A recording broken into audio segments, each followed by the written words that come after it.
আজকে আমাদের সময় এসেছে তাদেরকে খুঁজে বের করা, যেই ডাক্তার সেদিন আহতদেরকে চিকিৎসা দেয়নি, যেই জনগণের পয়সার কেনার বুলেট যাদের দরকার ছিল, যেই বিজিবি থাকার দরকার ছিল সীমান্তে, তাদেরকে ডেকে আনে তাদেরকে দিয়ে কারা গুলি চালিয়েছে তাদেরকে খুঁজে বের করতে হবে। আবার পুলিশ ভাইদেরকে কারা ব্যবহার করেছে তাদেরকে খুঁজে বের করতে হবে। যাদের কলম এই ফেসিবাদের পক্ষে লিখেছে এই কলমগুলোকে ভাঙতে হবে। যেই যার জিহ্বা এই ফেসিবাদকে সমর্থন জুগিয়েছে এই জিহ্বাগুলোকে আটকাতে হবে। যেই নায়ক, যেই অভিনেতা, যারা সিনেমা বানিয়েছে এই ফেসিবাদের পক্ষে, লক্ষ লক্ষ কোটি দিস্তা কাগজ এই ফেসিবাদের পক্ষে সমর্থন জুগিয়েছে, এই কাগজগুলোকে পুরাতে হবে। প্রিয় সহযোদ্ধা, আমরা দেখেছি গত 16 বছরে আলেম ওলামাদেরকে যারা গণতন্ত্রের পক্ষে কথা বলেছে, যারা গণতন্ত্রের পক্ষে কথা বলেছে, তাদেরকে যখন জেলে নিয়ে যাওয়া হতো, তাদের কোমরে রশি বেঁধে তাদেরকে জেলে নিয়ে যাওয়া হতো। কিন্তু আমরা দেখছি আজকে তাদের হাতে 2000 শহীদের রক্তের দাগ লেগে আছে। তারা যখন জেল থেকে বের হয় মনে হয় শ্বশুর বাড়িতে পিকনিক করতে আসছে। আমরা খবর পেয়েছি ক্যান্টনমেন্ট গুলাতে, জেলখানা গুলাতে নাকি রাতের বেলায় ব্যাডমিন্টন খেলার আয়োজন করা হয়।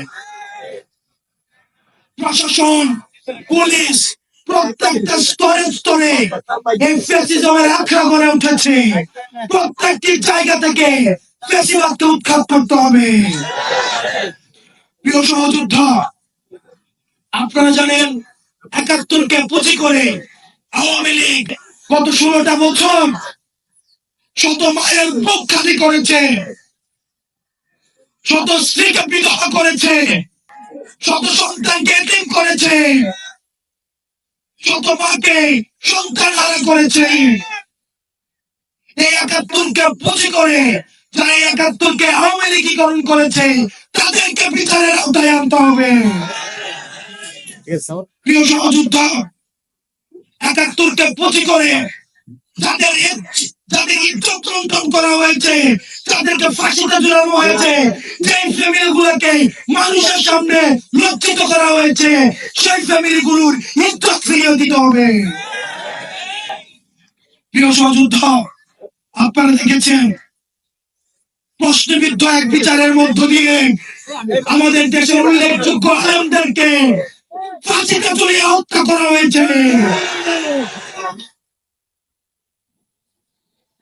আমরা এই বিচার নিশ্চিত করা পর্যন্ত কোন শক্তি নাই আমাদেরকে রাজপথে উৎখাত করবে। প্রিয় সহযোদ্ধা, আপনারা জানেন ক্ষমতার লোভে অনেক রাজনৈতিক দল আওয়ামী লীগকে মাফ করে দেওয়ার আলাপ তুলেছে।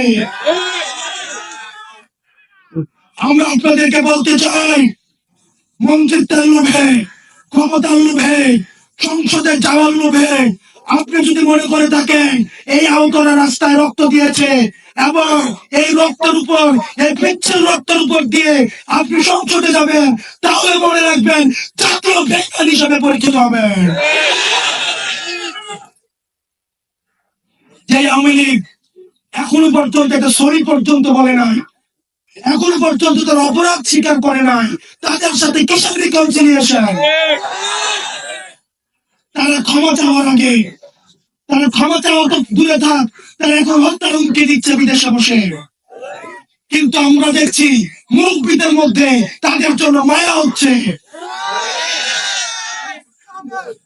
মনে রাখবেন, তারা এই রিকনসিলিয়েশনের আলাপ তুলছেন, আওয়ামী লীগকে নির্বাচনে দেখতে যাচ্ছেন, আপনারা ক্ষমতামুখী, আর আমরা আহত এবং যারা জীবন্ত শহীদ আমরা হচ্ছে ক্ষমতামুখী। যতদিন পর্যন্ত না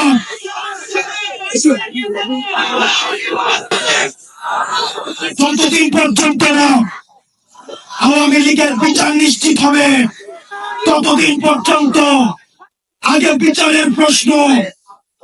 আমি মুরব্বীদেরকে বলতে চাই, যারা বিশেষজ্ঞ রাজনীতিবিদ আছেন, যারা রাজনীতি করছে, আপনারা ক্ষমতায় যাবেন, গণতন্ত্র প্রতিষ্ঠিত হবে, ভোটাধিকার প্রতিষ্ঠিত হবে, এগুলোর জন্য আমরা আন্দোলন করেছি।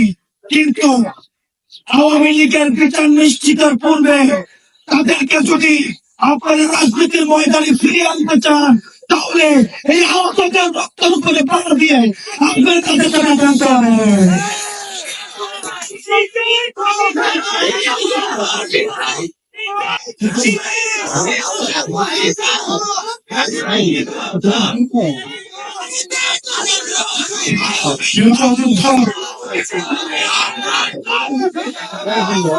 প্রিয় সহযোদ্ধা, আপনারা জানেন আমাদের এই পার্শ্ববর্তী দেশ এখন বাংলাদেশ যাদেরকে জঙ্গি স্বীকৃতি দিয়েছে, তাদেরকে এখন পার্শ্ববর্তী ভারতে আশ্রয় দিচ্ছে।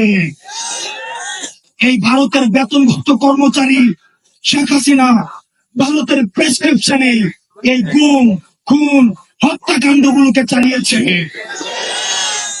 এখন আমরা ভারতকে বলতে চাই, ভারত যেন সেফ হাউস অফ টেরোরিস্ট না হয়ে ওঠে। আমরা ভারতের সাথে আর কোন মিল ডাউন ডিপ্লোমেসিতে যেতে চাই না। ডিপ্লোমেসি ভারতের সাথে চলবে না। ভারতের সাথে সম্পর্ক হবে চোখে চোখ রেখে। আমার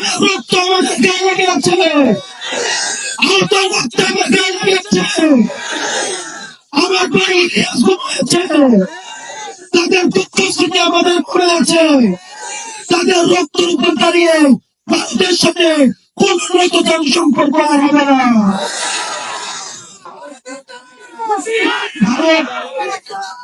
ভারতের সাথে আমাদের সম্পর্ক হবে ন্যায্যতার ভিত্তিতে, আমাদের ঈর্ষার ভিত্তিতে। আমরা বলতে চাই, ভারত জঙ্গিদেরকে এখন আশ্রয় দিচ্ছে, জঙ্গিদেরকে পৃষ্ঠপোষকতা দিচ্ছে এবং গুজরাট ভাষায় আমার দেশে সাম্প্রদায়িক সম্প্রীতির সেলাসন দিচ্ছে। আমরা গুজরাট ভাষাকে বলতে চাই, আমার ভাই আবু আলিফকে দিন দুপুরে রাস্তায় ফেলে চড়াই করা হয়েছে। চড়াই করার পরেও আমাদের বাংলাদেশে আলেম সমাজ আমরা ধৈর্যের পরিচয় দিয়েছি। এটি হচ্ছে গণবিজ্ঞানের শক্তি। আমরা ভারতের কোন ষড়যন্ত্রে আমরা পাড়া দিই না। ভারত চেয়েছিল আমাদের যারা বন্ধু হিন্দু ভাই, আমাদের যারা সংখ্যালঘু রয়েছে, তাদের সাথে আমরা সংঘর্ষ জড়াই, কিন্তু আমরা ভারতের কোন ষড়যন্ত্রে আমরা পা দিই নাই। এই বাংলাদেশে সংখ্যালঘু তারাই যারা বাংলাদেশের বিপক্ষে। আমার কোন হিন্দু ভাই সংখ্যালঘু না, আমার কোন বৌদ্ধ ভাই সংখ্যালঘু না, আমার কোন বাহারি ভাই সংখ্যালঘু না। বাংলাদেশের বিপক্ষে যারা তারাই হচ্ছে সংখ্যালঘু। সুতরাং সর্বশেষ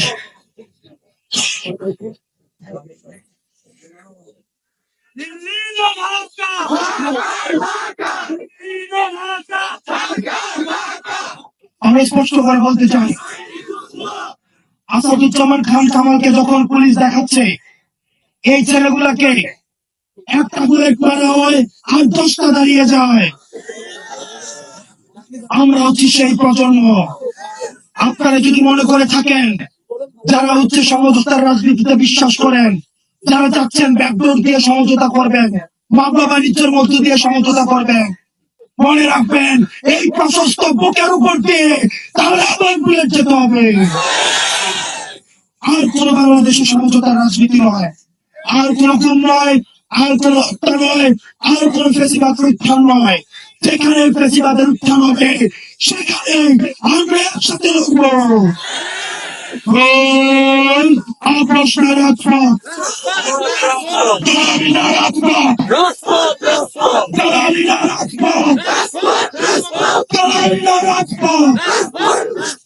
অপ্রশ্ন সংগ্রাম, অপ্রশ্ন সংগ্রাম। চাই না রাজপথ, মাতৃভূমি অথবা মৃত্যু।